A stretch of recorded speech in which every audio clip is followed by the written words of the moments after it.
Hello everyone! Kamustang lahat? It's Michael here and welcome back to my channel.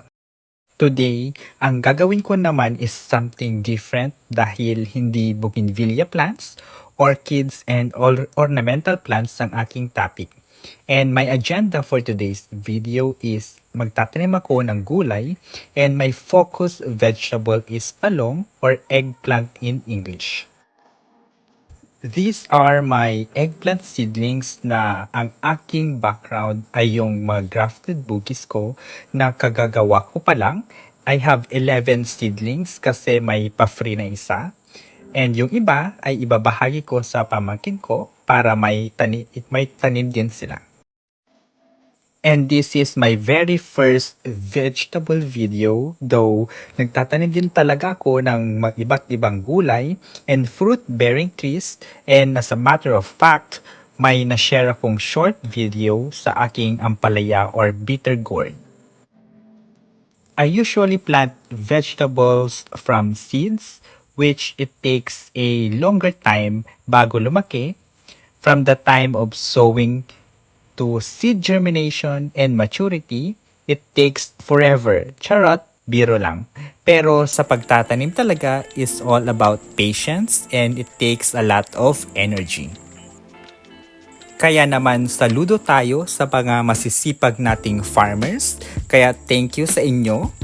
Pero this time, para maiba naman, why not bumili na lang ako ng seedlings na malalaki na and pwede nang ilipat directly sa lupa or sa paso if you have limited space.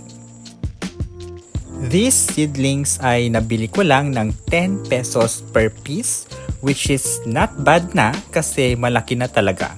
And if you are going to compare which one is cheaper, syempre yung bibili ka ng seeds or buto, then itatanim mo, pero yun nga lang mas matagal bago lumaki.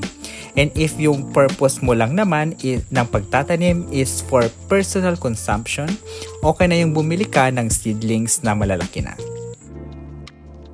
And yung ginamit ko palang potting mix dyan is only garden soil. And magdadagdag na lang ako ng fertilizer para mas mabilis yung paglaki nila. Kung matatanong nyo, bakit mo naman nilagay sa paso? Actually, ang pinaka-main reason is wala na akong space. Na-occupy na lahat ng bougainvillea plants ko. Yung mga gulay na ang nag-adjust sa bougainvillea. At dahil kulang na din ako ng malaking paso, ginawa ko is 3 seedlings in 1 pot pero mukhang okay din naman. But before I continue, syempre, I would like to take this opportunity na magpasalamat sa aking mga viewers na matiyagang nanonood sa current at past videos ko. Maraming salamat po. At lalong-lalo na sa mga subscribers ko na patuloy na sumusuporta sa aking channel. Thank you so much. And if you are happen to be new at hindi pa nakasubscribe sa aking channel, paki-click na ang subscribe button para maging updated ka sa latest at sa mga susunod na videos ko about plants, bugis, orchids, and ornamental plants. And going back, let's define kung ano ba ang talong or eggplant. And ang sabi ni Wikipedia, an eggplant is a plant species in the nightshade family Solanaceae. I don't know if I pronounce it correctly. This is a tropical perennial plant as tender or half-hardy annual in temperate climates.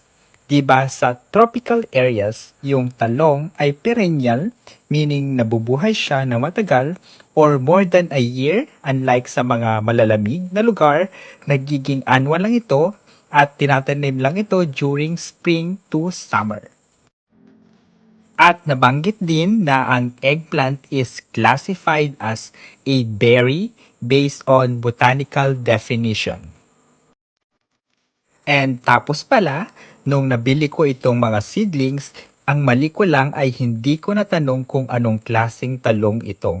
Kung pahaba ba ito or pabilog ba, siguro masusurprise na lang ako kung namunga na siya.